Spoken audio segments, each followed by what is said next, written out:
In the final installation of this Foundation set review, I'm going to be talking about the 12 new multicolored spells, the 7 new colorless spells, and the 1 new land. I'm starting it off with the multicolored spells in the uncommon category, and let's get into it. Dreadwing Scavenger is a 1 blue and black creature nightmare bird with flying. Whenever this creature enters or attacks, draw a card, then discard a card. The threshold trigger says this creature gets +1/+1 and has death touch as long as there are 7 or more cards in your graveyard. It's a 2/2. The benefit of this creature is letting you see more cards in your library, but more importantly, letting you get something from your hand into your graveyard. If you're doing reanimation, or delirium, or threshold, or any number of other strategies, this ability that triggers on enter and attack is going to enable it. The threshold trigger isn't all that bad either. The additional point of power and toughness is kind of mid, but the death touch turns this into a lethal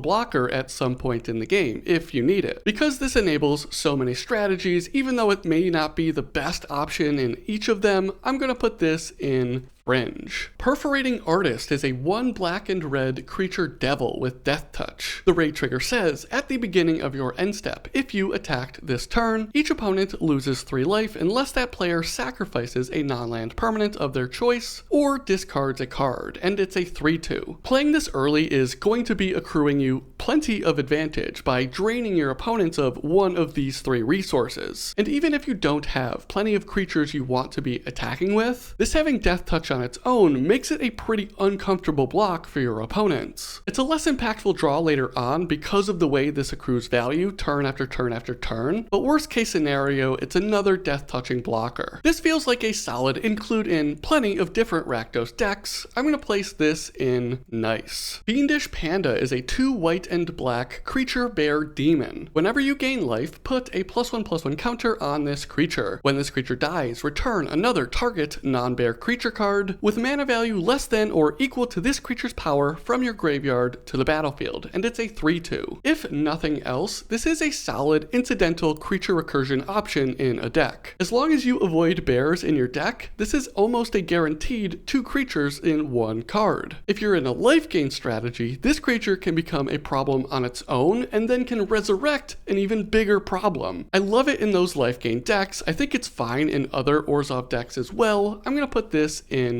Fringe. Wardens of the Cycle is a 1 black and 2 green creature elf warlock. The morbid trigger says, at the beginning of your end step, if a creature died this turn, choose 1. You gain 2 life, or you draw a card and you lose 1 life, and it's a 3/4. Like all of the morbid triggers in this set that trigger on your end step alone, you need to be in a deck that can make that happen. If you happen to be in one of those decks, drawing an extra card every turn is a pretty good upside. It even gives you the flexibility of some life gain if you are in trouble on that front. I don't think this is widely playable, but if you're in a sacrifice deck and you're able to get that morbid trigger turn after turn after turn, this is a solid include. I'm gonna put this in Fringe. Anthem of Champions is a green and a white enchantment that says creatures you control get +1/+1. Selesnya decks are well known for their ability to spam out tokens. Usually those tokens are creatures, and usually those creatures are small, and by small, a lot of the times they're 1/1s. This low mana investment to double their power and toughness is a pretty big deal, but due to the law of diminishing returns, I'm not going to be playing this in a dinosaur deck, for instance. A 1/1 turning into a 2/2 is pretty great, but my Gulta turning into a 13/13 from a 12/12 doesn't feel as impactful. If you're going wide, this is gonna feel great. I'm gonna put this in Fringe. Our first rare is Alicia Who Laughs at Fate. She is a 1 black and red legendary creature human warrior with first strike. Whenever Alicia attacks, put a +1/+1 counter on it. The raid trigger says, at the beginning of your end step, if you attacked this turn, return target creature with mana value less than or equal to Alicia's power from your graveyard to the battlefield, and it's a 2/2. This feels like a solid casual commander option that incentivizes an aggressive reanimation animation strategy. I'd start this build off with plenty of looting effects, letting you rip through your deck and fill your graveyard with creatures Alicia can bring back. The first strike is nice, giving you a safer avenue to attack with Alicia. But I will say, the rate trigger is when you attack instead of just Alicia, which is a pretty big deal as well. In the 99, this is a quality recursion piece if you're in a Rakdos-based deck with plenty of creatures. I like her at the helm of the deck, I like her in the 99, I'm gonna put her in nice. Kaikar Zephyr Awakener is a 2 white and blue legendary creature bird wizard with flying. Whenever you cast a non-creature spell, choose one. Exile another target creature you control. Return that card to the battlefield under its owner's control at the beginning of the next end step, or create a 1/1 white spirit creature token with flying, and it's a 3/4. This is another really fun looking commander for casual play. The two abilities are pretty distinct, and you can full send into either one of them, but tying them together in a deck feels like a really fun project to get into. Because those abilities are so distinct, you could throw this in a blink deck or a creature spam sort of deck as well. This is another one that's fun in the command zone and in the 99. I'm placing this in nice. Ashroot Animist is a 2 red and green creature lizard druid with trample. When this creature attacks, another target creature you control gains trample and gets +X/+X until the end of the turn, where X is this creature's power. It's a 4/4. This is so outrageously Gruul coded, it's incredible, but it is a core set, so I guess that's what you should expect. When it comes down to it, if you plan on turning your creature sideways, this creature will help you do that. I think this is especially good in decks that are dense with creatures with combat damage to player triggers because of the trample it grants. But again, it's really stompy, it's gonna be fun, turn your stuff sideways, this is nice. Elenda, Saint of Dusk is a 2 white and black legendary creature vampire knight. It has lifelink and hexproof from instants. As long as your life total is greater than your starting life total, Elenda gets +1/+1 and has menace. Elenda gets an additional +5/+5 as long as your life total is at least 10 greater than your starting life total, and it's a 4/4. I don't count Alchemy or the March of the Machine team-ups, so this is Elenda's follow-up to her former form. Unfortunately, I think this pales in comparison. Don't get me wrong, the protection from instants is incredibly powerful, but this is so easy to manage when it's in the command zone, because all you need to do is target the player playing Elenda and she'll never get those bonus stats. On the other hand, I like this way more in the 99 of a life gain deck. Hopefully your synergies will get you there and you'll reach that life gain threshold, and when you play her, she is a bomb. With that 9 power and lifelink and menace, she becomes a very hard creature to race. And just to say it again, the protection from instants is really strong. Because I think this is so limited and maybe not the best commander option, I'm gonna place this in Fringe. The second half of this video is being recorded post haircut, so you gotta let me know what you think, and while you're down there, subscribe to the channel. Coma World Eater is a 3, 2 green and 2 blue legendary creature serpent. This spell can't be countered, trample, ward 4, and whenever Coma deals combat damage to a player, create 4 3/3 blue serpent creature tokens named Coma's Coil. It's an 8/12. Not to brag or anything, but this is one of 2 creatures that led me to a 3-0 pre-release record. The stats are outrageous. That it can't be countered is outrageous. The trample and ward 4 is outrageous, and the payoff for dealing combat damage is outrageous. This creature represents a win condition in any Simic deck. Sure, there are going to be places that are better than others, but this is a massive, massive bomb, even in Commander. For what it's worth, the other printing is where it's at if you want to get it. It is more expensive, but it's a beauty. This is a chase card.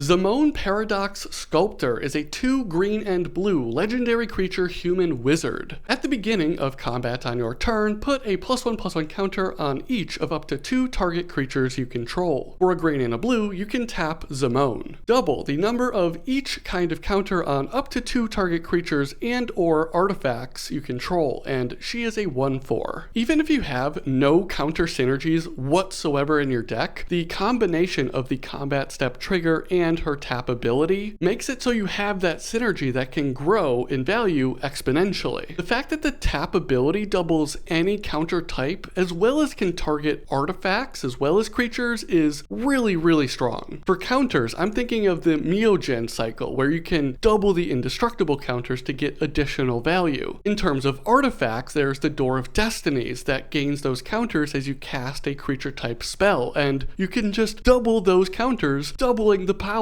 it gives all of those creatures. There's even another colorless spell I'll talk about in this video that works amazing with Zimone. This triggering off of itself as well as all of the different counter things that it works with makes this a chase card for me. Niv Mizzet Visionary is a 4 blue and red legendary creature dragon wizard with flying. You have no maximum hand size. Whenever a source you control deals non-combat damage to an opponent, you draw that many cards, and it's a 5/5. Drawing cards is second to none, and yes, that is the blue player seeping out of me. I've not found the unlimited hand size to be all that important in most commander decks, but that ability combined with what Niv Mizzet can do in terms of drawing cards is very welcome. I talked about a sorcery spell in the red video called Bolt Wave. That's a 1 red spell that will deal 3 damage to each opponent. In combination with this creature, that's an additional 9 cards at a regular commander table. There is a million different ways that this creature can go absolutely crazy, but because it's restricted to non-combat damage, the overall utility in any Izzet deck isn't quite there. But if you do have a deck with all sorts of those effects, you'll really need this. This is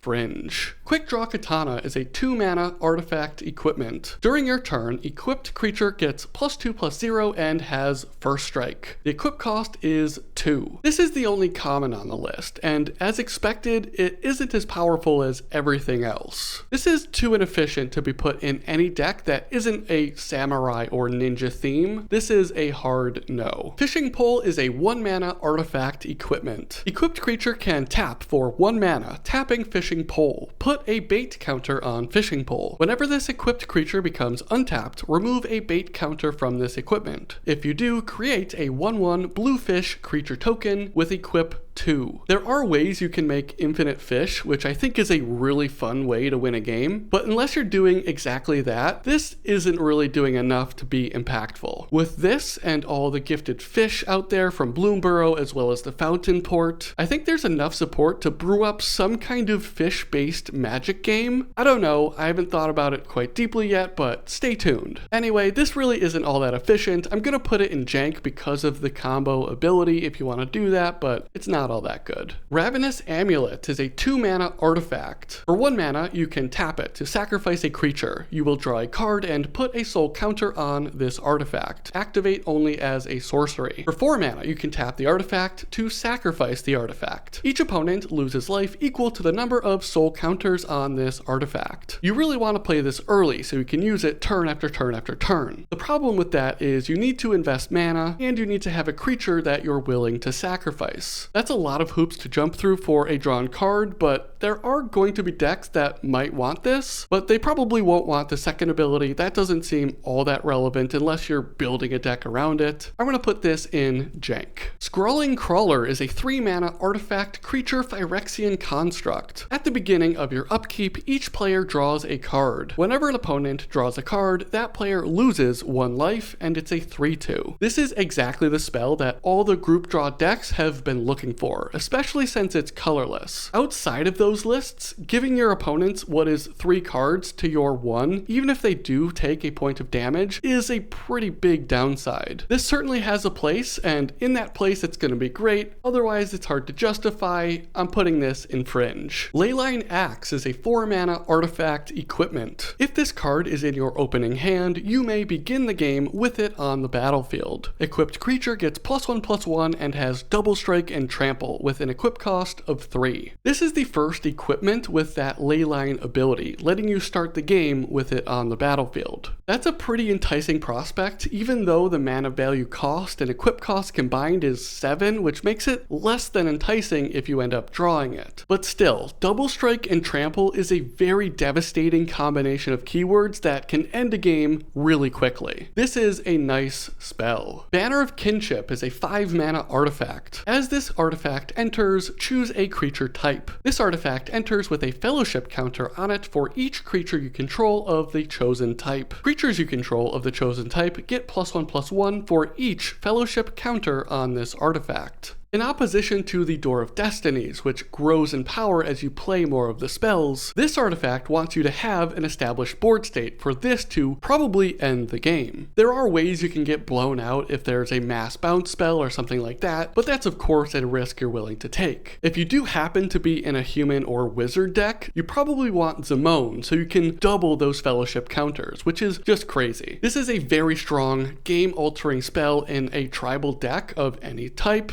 and because it's limited to just those, I have to put this in Fringe, but this is pretty awesome. Sire of 7 Deaths is a 7 mana creature Eldrazi. It has First Strike, Vigilance, Menace, Trample, Reach, Lifelink, and a ward of pay 7 life, and it's a 7/7. This is the other card that got me that 3-0 record in pre-release. So did I actually play well, or did I have busted stuff? It's hard to say. What I do know is that every time I cast this creature, I won the game. Outside of Limited, in Commander, these 7 keywords still go really hard. What I really want to call out is that despite this being a threat for the whole table, paying 7 life to get rid of it is a pretty substantial cost. That's going to be a hard pill to swallow for your opponent, so hopefully you can get a little bit of action out of this creature. It's not going to be perfect in every deck, but it's colorless, so it can go in any deck, and it's really strong. It's going to do fine anywhere. This is a chase card. Soulstone Sanctuary is a land, and it taps for 1 colorless mana. For 4 mana, this land becomes a 3/3 creature with vigilance and all creature types. It's still a land. This is the only new land, and something that didn't trigger for me right away is that this isn't an until the end of the turn effect. Once you activate it for 4 mana, this is a creature for good. That gives you an extra body of a relevant creature type if you are doing the tribal things, and if your mana can support a colorless land. I've got a Muera Trash Tactician deck that I will be sharing with you soon, and I for sure want this in there. It is only going to be good in that limited subset of decks, just like the Banner of Kinship, so I'm going to put this in Fringe. That's a lot of cards on the Fringe, but there's a lot of really good spells in this video, and I'm glad we ended with it so you could see some of the power Foundations had to offer. This was a really fun video series. Let me know if you want to see this for future sets. Please take some time to subscribe to the channel. It means a whole lot. Like the video if you like the video, and I'll catch you next time for some more monkeying around.